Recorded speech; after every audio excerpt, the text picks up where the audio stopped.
Hello viewers, मैं कुलसुम अहमद बात कर रही हूँ और आज हम पढ़ने जा रहे हैं मार्केट स्ट्रक्चर्स के बारे में। ये हमारा माइक्रो इकोनॉमिक्स का टॉपिक है। अच्छा, मार्केट स्ट्रक्चर क्या होता है? देखें, मार्केट वो जगह है जहाँ पे बायर्स और सेलर्स आपस में इंटरेक्ट करते हैं। मींस बायर डिमांड लेकर आता है और सेलर अपनी सप्लाई लेकर आता है। अब उसकी डिफरेंट टाइप्स होती हैं स्ट्रक्चर्स की। सबसे पहले क्या है कि एक सिंगल सेलर अपनी प्रोडक्ट को लेकर आया। मींस अगर हम कोई चीज़ बाय करना चाह रहे हैं तो हमारे पास ऑप्शन नहीं है कि हम किस बंदे से बाय करें। जो प्रोड्यूसर एक है अवेलेबल, जो सर्विस एक है अवेलेबल, हमें उसी को अवेल करना है। इस चीज़ को बोलेंगे मोनोपोली। मिसाल के तौर पे आपके इलाके में जो वाटर सप्लाई होती है वो एक ही तरफ से आ रही होती है, यानी कि गवर्नमेंट की तरफ से आपको साफ़ पानी मिल रहा है, तो वो एक ही कंपनी है जो आपको अवेलेबल कर रही है। इसी तरह से आपके इलाके में टेलीविज़न की केबल नेटवर्क है, तो वो केबल वाले जो हैं वो एक ही सर्विस आपके इलाके को कवर कर रही होती है। तो इस चीज़ को हम बोलेंगे मोनोपोली। अब आता है इसके बाद जियोपोली। जियोपोली मीन टू फर्म्स, दो इदारे, दो कंपनियां प्रोडक्ट्स को मार्केट में लेकर आ रही हैं। अब इसकी एग्जांपल क्या है? एंड्रॉयड एंड एप्पल बनाने वाली कंपनियां। तो ये दोनों कंपनियां आपस में ही कॉम्पीट कर रही हैं। यही इन्हीं के पास मार्केट शेयर है और यही प्रोडक्ट्स को मार्केट में लेकर आ रही हैं। इसी तरह से होगा ओलिगोपोली। ओलिगोपोली तब होता है जब 2 से 20 फर्म्स मार्केट में अपनी प्रोडक्ट्स को लेकर आती हैं, जैसे टेनिस बॉल बनाने वाली कंपनियां, जैसे क्रूड ऑयल को सप्लाई करने वाली कंपनियां। अब देखें, क्रूड ऑयल जहां से नेचुरल ऑयल निकल रहा है वही कंट्री ऑयल को प्रोड्यूस कर सकता है। जिस कंट्री में ऑयल की एग्जिस्टेंस ही नहीं है, मीन उनके पास नेचुरल सोर्स के तौर पे है ही नहीं, वो कैसे सप्लायर बन सकते हैं? तो इस तरह से ओलिगोपोली की एग्जांपल होगी। अब हमारे पास आता है मैनी फर्म्स, बहुत सारी फर्म्स काम करने वाली। अब बहुत सारी फर्म्स में हमारे पास दो तरह की एग्जांपल्स हैं। एक है मोनोपोलिस्टिक कंपटीशन, एक है परफेक्ट कंपटीशन। अब सबसे पहले मैं आपको बताती हूँ कि परफेक्ट कंपटीशन क्या है। वर्ड परफेक्ट आपको बता रहा है कि एब्सोल्यूट मीन कन्फर्म। अब इसकी एग्जांपल क्या है कि मैं 10 किसान जो है वो उनको मैंने कहा कि आप अपने अपने खेत से गंदम लेकर आओ, 1-1 किलो गंदम। जब 10 किसान लेकर आए तो उस गंदम को मैंने एक बहुत बड़े बर्तन में डाला और मिक्सअप कर दिया, शफल कर दिया। उसके बाद मैंने उनको बोला कि जी आप अपनी अपने खेत की गंदम को बाहर निकालो। तो आपका क्या ख्याल है कि क्या हर किसान अपने खेत की गंदम के दाने को एग्जैक्टली फाइंड कर सकता है? उसमें से नहीं कर सकता। इसका मतलब ये है कि परफेक्ट कंपटीशन वो सीन है जहाँ पे प्रोडक्ट्स सिमिलर होती हैं, एक जैसी होती हैं, हम उनको आइडेंटिफाई नहीं कर सकते, तो हमारे पास कोई यूनिक प्रोडक्ट नहीं है। ठीक है, इसकी एग्जांपल मिल्क होगा। डिफरेंट बफलोज़ हैं, नो मैटर वो किस इलाके की हैं, जब मिल्क को हम एक ही बर्तन में डालेंगे तो वो एक हो जाएगा, यानी कि उसकी शक्ल, उसका कलर एक जैसा होगा। इसी तरह से मोनोपोलिस्टिक कंपटीशन की एग्जांपल मैं आपको देती हूँ कि मैंने 10 जो है वो सोप बनाने वाले पर्सन, फैक्ट्री के मालिक, उनको कहा कि जी आप जाएं अपना एक सोप लेकर आ जाओ। तो रेक्सोना वाला सोप लेकर आ गया, कैप्री वाले लेकर आ गया, डव वाले लेकर आ गए, और डिफरेंट जो भी कंपनियाँ होती हैं, लक्स होता है, जो भी होता है, वो लोग लेकर आ गए।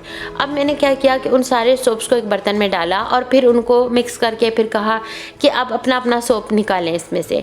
तो क्या ख्याल है आपका कि क्या रेक्सोना वाला अपने रेक्सोना सोप को नहीं पहचान पाएगा, या लक्स वाला लक्स को नहीं पहचान पाएगा? डेफिनेटली पहचान पाएगा। तो अब वो क्या करेंगे? अपना अपना सोप निकाल लेंगे। इसका मतलब ये है कि मोनोपोलिस्टिक कंपटीशन में वो प्रोडक्ट्स आप मार्केट में लेकर आ रहे होते हो जो जिसका कलर, जिसका साइज़, जिसकी खसूसियात आप अपने हिसाब से डिफरेंट और यूनिक बना सकते हो। जाहिर है आपने अपने कस्टमर्स को अट्रैक्ट करना है, तो उसके लिए आप अपने प्रोडक्ट को अच्छे से अच्छा बनाने की कोशिश करोगे। तो अब आई एम श्योर कि आपको परफेक्ट कंपटीशन और मोनोपोलिस्टिक कंपटीशन का डिफरेंस जो है वो पता चल गया। तो अब आपने बेसिकली क्या सीखा कि मार्केट में का स्ट्रक्चर क्या है, कि दो तरह की मेन हमारे पास कैटेगरीज होती हैं। एक वो होगा कि जब हमारे पास मोनोपोली है, डियोपोली है और ओलिगोपोली है।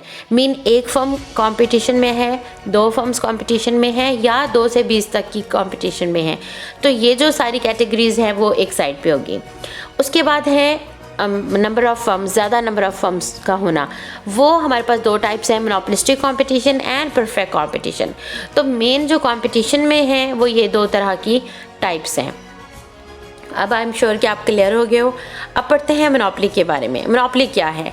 सिंगल सेलर, स्टील मिल्स, पूरे मुल्क को एक ही स्टील मिल जो है वो कवर कर रही है। उसकी रीज़न क्या है कि स्टील को अवेलेबल करना हर इंसान के बस की बात नहीं है, क्योंकि आप देखें कि वो एक नेचुरल रिसोर्स है और वो आपकी गवर्नमेंट निकालती है स्टील को, और वो किसी एक फैक्ट्री को अपने इलाके की या जिसको भी है उसको असाइन करती है वो वर्क।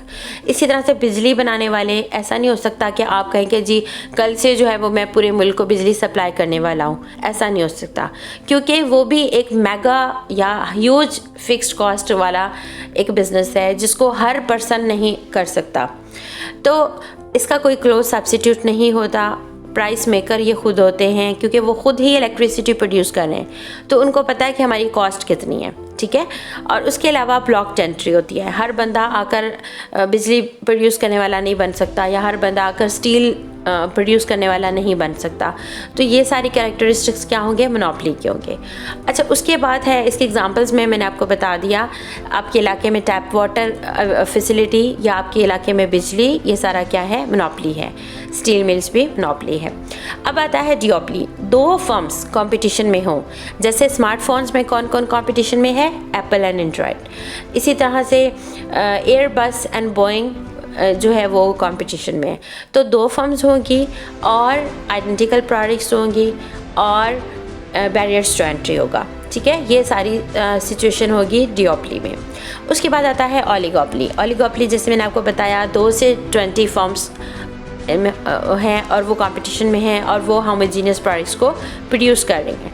मिसाल के तौर पे मोटर व्हीकल्स बनाने वाली कंपनी, तो यूएस में collectively Ford, Tesla, General Motors and Toyota, इन कंपनियों का 60% जो है वो सप्लायर यूएस में यही कंपनियां हैं। इसी तरह से मोबाइल फ़ोन्स में एप्पल, सैमसंग एंड हवावे, ये क्या है, 50% ऑफ ग्लोबल मार्केट इनके हाथ में है। तो ये जो एग्जांपल्स थी वो किस चीज़ की थी, ओलिगोपोली की। अब हम पढ़ते हैं मोनोपोलिस्टिक कंपटीशन, जैसे मैकडॉनल्ड्स है, जैसे फिलिप्स है, जैसे एडिडास है, नेस्ले है, डेवो है, ये लोग क्या कर रहे हैं, ये कंपटीशन में है। तो मोनोपोलिस्टिक कंपटीशन के एग्जांपल आप ऐसे लें कि जब आप में कुछ कैरेक्टरिस्टिक्स मोनोपोली के हों। मोनोपोली का कैरेक्टर क्या आपने उठाना है, आपकी अपनी एक आइडेंटिफाइड प्रोडक्ट, जैसे फिलिप्स है तो वो एक यूनिकनेस उसमें है, मैकडॉनल्ड है तो उसकी एक मार्केट में यूनिकनेस है, तो आपने अवेल करना है यूनिकनेस को। और दूसरी बात है कंपटीशन, मीन्स ऐसा नहीं है कि मैकडॉनल्ड ही सर्विस दे रहा है मार्केट में, नहीं, बहुत सारी कंपनीज़ हैं जो उसके कंपटीशन में है। तो इस वजह से ये मोनोपोलिस्टिक कंपटीशन के एग्जांपल आप ऐसे लें कि जो भी कंपनियां एक दूसरे के साथ फाइट कर रही हैं बट उनका अपना एक ब्रांड नेम है, उस चीज़ को हम बोलेंगे मोनोपोलिस्टिक कंपटीशन। अब आता है परफेक्ट कंपटीशन, जैसे मैंने आपको पहले ही एग्जांपल दी कि बहुत सारे लोग मिलकर काम कर सकते हैं। ऐसा नहीं है कि आप एक पर्सन ने अपनी ज़मीन में जो गंदम उगाई है तो आप वो दूसरों को मना कर दे कि नहीं भाई तुम नहीं उगा सकते, ये सिर्फ काम मुझे ही करना है, ऐसा नहीं होगा। लार्ज नंबर ऑफ सेलर्स होंगे, उसके अलावा होमोजीनियस प्रोडक्ट्स होंगी। ऐसा नहीं है कि मेरी जो खेत है उसकी कनक तो या गंदम जो है वो बहुत ज़्यादा टेस्टी है, आपके जो खेत है उसकी गंदम जो है वो अच्छी नहीं है, ऐसा नहीं है। उसके अलावा है फ्री एंट्री एंड एग्जिट। अगर एक साल आपने गंदम उगाई, अगले साल आप उससे मोटिवेट नहीं हुए तो आप उससे स्विच ऑफ कर सकते हैं। तो ये सारी एग्जांपल्स होंगे हमारी परफेक्ट कंपटीशन की। अब हमारे पास एक टेबल है जिसमें हम कंपैरेटिव देख रहे हैं कि किस तरह से डिफरेंट कंपनीज़ हैं, स्ट्रक्चर है और ये वो। सबसे पहले है नंबर ऑफ़ फर्म्स को आपने देखना है। प्योर कंपटीशन में हमने पहले डिस्कस किया large number of firms. Monopolistic competition में मैनी, मीन्स जहाँ कंपटीशन का वर्ड आएगा सिंपली सी आपने समझ जाना है कि बहुत सारी कंपनियाँ। ओलिगोपोली 2 से 20 तक यानी कि few. Pure monopoly mean 1 and उसके बाद है डिओपोली मीन 2। उसके बाद है types of products. Pure competition में आपको पता है एक स्टैंडर्डाइज प्रोडक्ट है, जैसे ओनियंस हैं तो वो सबके ओनियंस एक जैसे ही होंगे। अच्छा, इसी तरह से मोनोपोलिस्टिक कंपटीशन में डिफरेंशिएटेड, यानी कि अगर आपका इलेक्ट्रॉनिक्स की आपका है बिजनेस तो हर इलेक्ट्रॉनिक की अपनी एक यूनिकनेस होगी। ओलिगोपोली में स्टैंडर्डाइज भी हो सकता है और डिफरेंशिएटेड भी हो सकता है। जैसे ऑयल बेचने वाली कंपनियां, तो ऐसा नहीं है कि एक का ऑयल दूसरे से अच्छा है, ऐसा नहीं है, वो क्या हो जाएगा, वो स्टैंडर्डाइज एक जैसा हो जाएगा। प्योर मोनोपोली में क्या होगा कि आपकी यूनिकनेस है, आपका कोई क्लोज सब्स्टिट्यूट नहीं है। इसी तरह से आप जो है वो control over price. Pure competition में आपका कोई कंट्रोल नहीं है, आपकी एवरेज रेवेन्यू आपके मार्जिनल रेवेन्यू के बराबर है। और मोनोपोलिस्टिक कंपटीशन में आपका कुछ कंट्रोल है लेकिन आप लिमिटेड हो, यानी कि आपका एवरेज रेवेन्यू मार्जिनल रेवेन्यू से ग्रेटर होना चाहिए। अब उसकी रीज़न क्या है? बिकॉज एवरेज रेवेन्यू होता है पर यूनिट रेवेन्यू और मार्जिनल रेवेन्यू क्या होता है? नेक्स्ट आइटम को बनाने का खर्चा।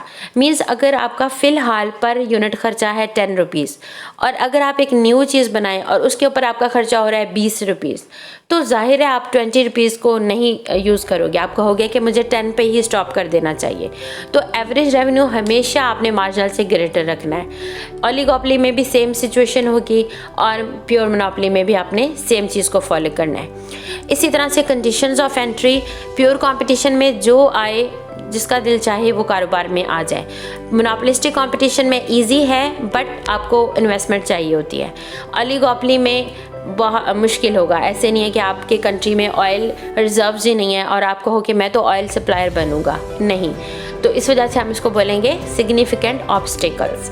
प्योर मोनोपोली में ब्लॉक्ड, ये नहीं है कि बिजली बनाने वाली आपको भाई कल से तो मैं पूरे कंट्री में बिजली को सप्लाई करूँगा, नहीं, ऐसा नहीं हो सकता। मीन्स ये ब्लॉक हो जाएगा। अच्छा, कैरेक्टरिस्टिक्स आप देखें दोबारा से, प्योर अब कौन सा हम कैरेक्टरिस्टिक देख रहे हैं? Non price competition. Pure competition में कोई नॉन प्राइस कंपटीशन नहीं है। मोनोपोलिस्टिक में ब्रांड नेम्स एंड ट्रेडमार्क्स होते हैं। ओलिगोपोली में इट्स अ ग्रेट डील। और प्योर मोनोपोली में एडवर्टाइजिंग या पब्लिक रिलेशंस के थ्रू आप अपनी चीज़ को प्रमोट करते हो। इसी तरह से कैरेक्टरिस्टिक्स में आ जाएँ, ख़त्म हो चुके। अब हम एग्जांपल्स की तरफ आते हैं। प्योर कंपटीशन में एग्रीकल्चरल प्राइसेस की एग्जांपल्स हैं। मोनोपोलिस्टिक कंपटीशन में डिफरेंट ट्रेड मार्क्स और different dresses and shoes and ये सारे होते हैं। ओलिगोपोली में स्टील या ऑटोमोबाइल्स या फार्म इम्प्लांट्स वगैरह वो होगा। और प्योर मोनोपोली में क्या होगा? लोकल यूटिलिटीज़ की चीज़ें। ये ज़ाहिर है तभी वो मोनोपोली में हो सकता है, जैसे पूरे मुल्क की बिजली, जैसे पूरे मुल्क का पानी, जैसे पूरे मुल्क को स्टील देना, ये सारा क्या हो गया? प्योर मोनोपोली की एग्जांपल हो गया। तो ये था मेरा आज का लेक्चर। उम्मीद करती हूँ कि आपको पसंद आया होगा। अगर आपको मेरी ये वीडियो पसंद आई है तो please like, share and subscribe my channel. Thank you.